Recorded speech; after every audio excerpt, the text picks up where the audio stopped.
ladies and gentlemen, I'm meadsy69 and welcome back to the channel. Today we have Normandy. We have 3 replays all on the Normandy map. I thought, why not? Why not? I like this map. It's a really, really good map. And there's just so many options to choose from on this map. You can go left, you can go right, you can go middle. There is quite a few options to choose from, and it doesn't matter too much if what kind of tank you're in, medium, heavy, TD. Usually there's, what I love about this map is normally you do have the heavy route and you have the medium route, where this you kind of you haven't personally. I don't think there is a heavy route or a medium route. Now, where the red teams are now, that's where the majority of the game is usually. And you're going to see just a perfect shot here from, we're watching Varaxis now in the T30.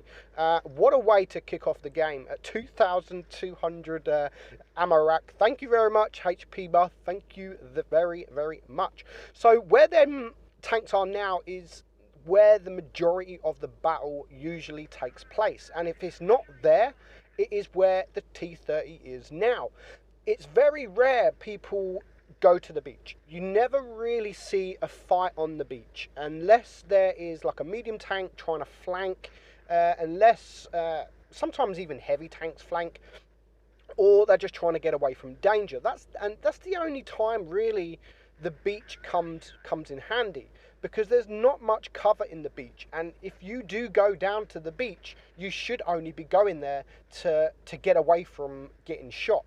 If someone's chasing you, or if you're low HP and you need to flank, I don't know, but you shouldn't really, the battle shouldn't really be taken down on the beach. It is usually these ways. Now, if you've got a tank with gun depression, then I would definitely recommend where those reds are, because you can get your gun over.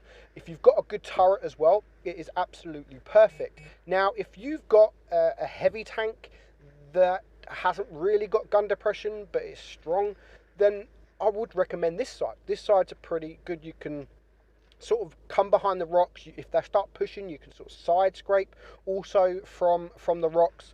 So that's what I love about this map. There is no right or wrong, where you get some maps, most maps, where if the majority of the team's mediums, you're going to go that side. If the majority of teams heavies, you're going to go that side. Where this, there is nothing. There is nothing.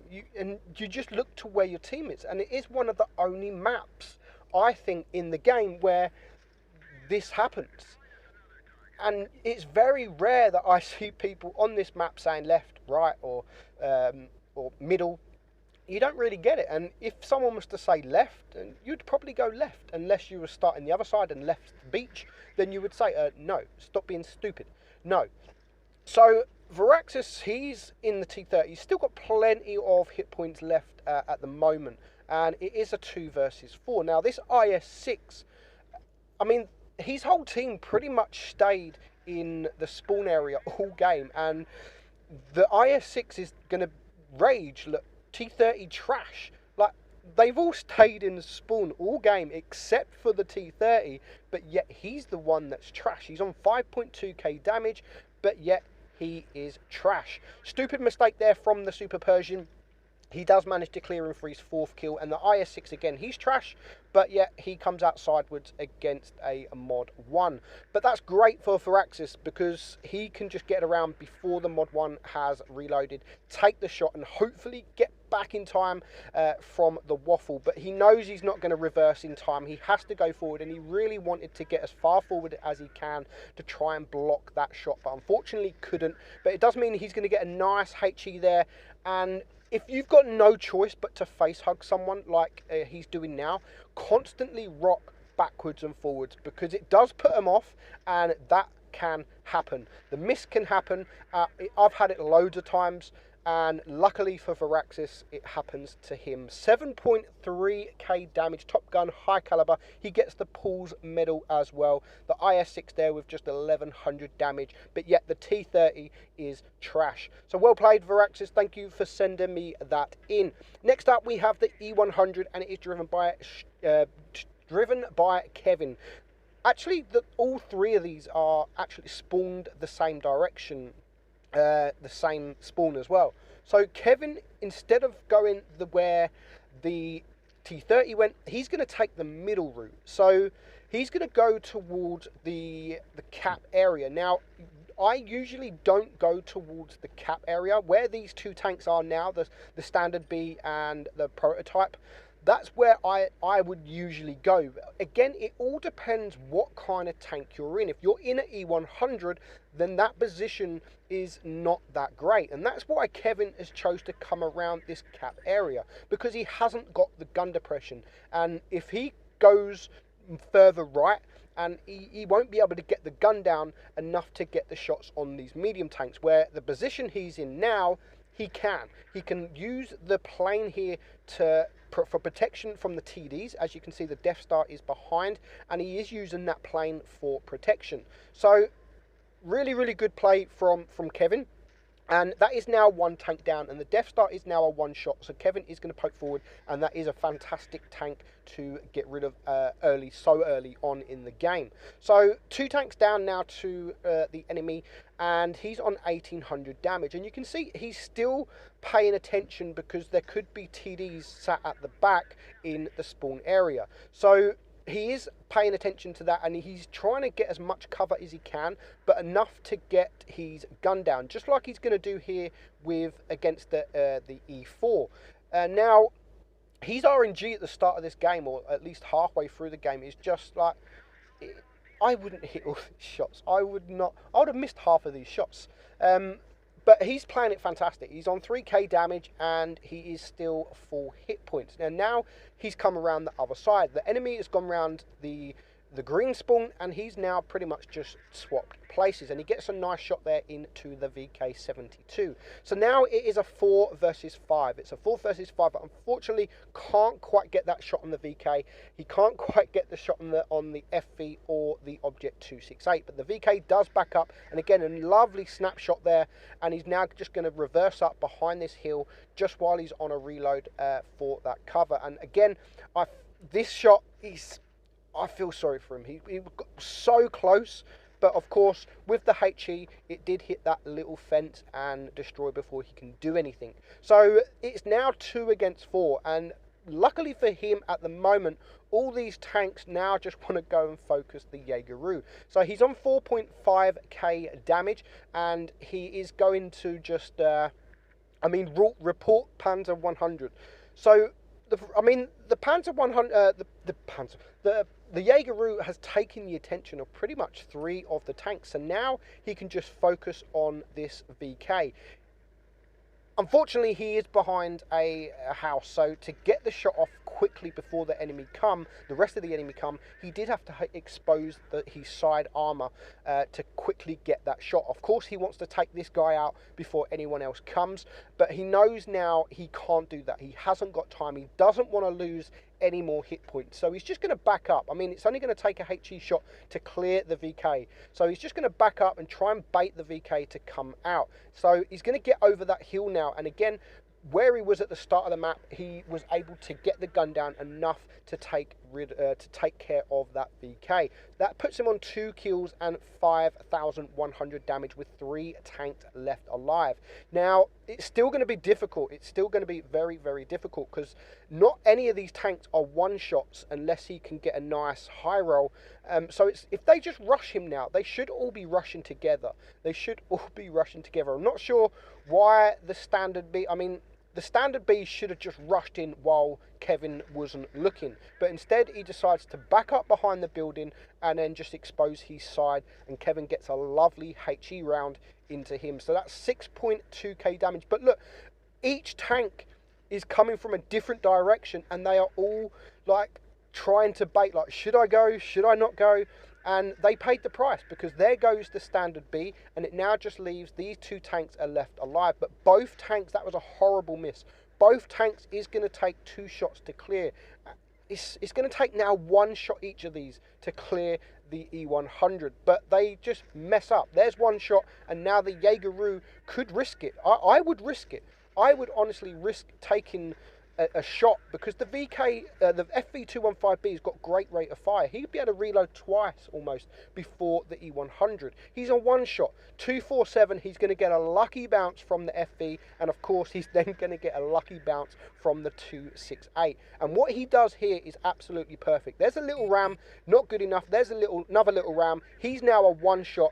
I don't have to worry about low rolling, and we are going to take him out. Fantastic play there from Kevin. Did get a lucky because the enemy wasn't great, but he does finish on 8,400 damage and 1,800 base XP. So well played, Kevin. Thank you for sending me that replay in. Lastly, we have the man himself, his Royal Fatness. Now, everyone thinks his Royal Fatness is only good in the Sheridan, because I have featured so many replays from his Royal Fatness with Hall of Fame games, not really recent, like last week, or this week just gone, was the Hall of Fame almost 9k damage. And people actually said, he actually said to me when he said this, like, people think he's only good in the Sheridan because he spams it. So he sent me this, like, just to prove he's not only good in the Sheridan. And he pretty much went the same route as Kevin in the middle, sort of the cap area. But now that the enemy are pretty much all spotted, he knows that majority of the team are to the right side. And again, the right side, unless you're sat at the back sniping, it's not the greatest of positions for an Object 268. It just hasn't got that gun depression. It hasn't got a turret, so he's going to come in from a different angle and just try and get these two tanks that could possibly flank around and get the side of his team. So him and the T-54 now are taking care. I mean, the T-54 hasn't done too much, but he's taken the shots for his Royal Fatness, and which is good, because his Royal Fatness is one of, if not the best player in the entire game. So taking shots for him is probably the best choice, to be honest. So now the T-57, you can see the T-57's going for that T-54. And now the use of the HE is very, very important now. He's going to come up and he's going to get a nice 1,200 HE. And now that puts him down to a one shot.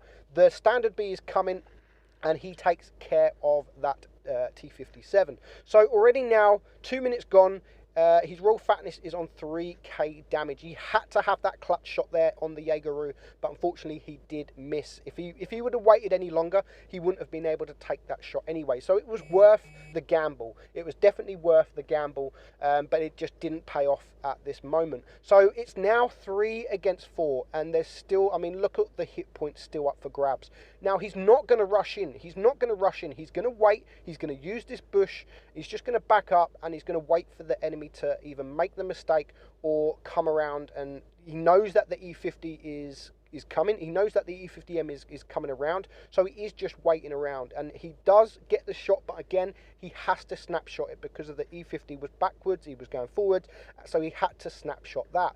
So now the E5 is going for the IS-7 here. So again, he has the building here, which means if he's going to get a shot in on the E5, he has to go around the building, and because there's no turret on this thing, he has to expose his bottom plate, and he does get shot, and now that leaves him only on 653 base XP. Now I do kind of feel sorry for this E100, because he gets unlucky. I mean, he misses the first shot. He should be able to get a shot here, but for some reason, I don't know if he's still reloading, but his Royal Fatness takes the hill. He goes under the hill, and he gets a nice bounce. Sorry for the vibrating. Someone is just message spamming me on the Discord.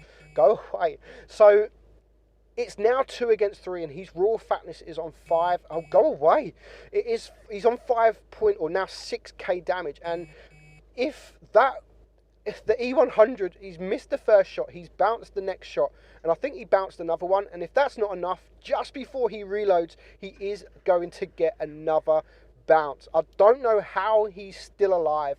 He's still alive, and what he's doing now is he's going for distance now. He knows he was spotted, and the enemy will know exactly where he is, and there is a Jaegeru on the enemy team who is pretty much full hit points, so you don't want him to come around. So he's going to go for distance. He's going to try and spot them early to just try and get the shot off before they can get the shot off on him first. So here comes the E5. The E5 has just shot there, which means his Royal Fatness can get around, get his gun down in time for the E5 to reload, take him out, and just in time he does spot the Jaeger-Roo. So 6.7k damage, 2.2 block damage, and now he has to decide what is best to do. He's a one-shot to this Jaeger-Roo. He's a one-shot, so he can't take any chances. He can't take any chances whatsoever. So he's going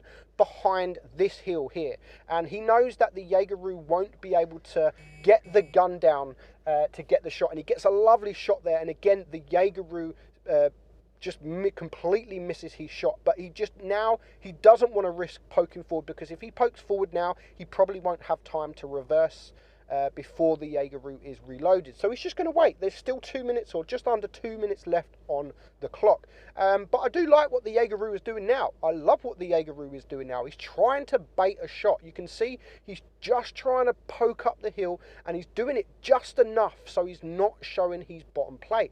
But his Royal Fatness, he's a 70% player, one of the best in the game. He's not going to fall for this shit. He's not going to fall, and as soon as the Jaeger-Roo makes the mistake, his fatness, he's there to make him pay the price. And all of a sudden, it's a 1 versus 1. I have no idea what this Jaeger-Roo is about to do and why he is about to do it. No idea whatsoever. I mean, look, he shoots. Like, surely you couldn't even see any of the object. Like, why would you shoot? But his fatness is there, and he takes the kill. 3 kills, 2,200 block damage, and he ends on 8,464 damage, and a lovely Kolobanov as well. So thank you all for sending me the replays. Thank you guys for watching. Hope you enjoyed it. I'm Meadsy. Normandy, a fantastic map. Actually, one of my favourites in the game. Hope you enjoyed it. I'm Meadsy, and I'll catch you all soon. Bye-bye.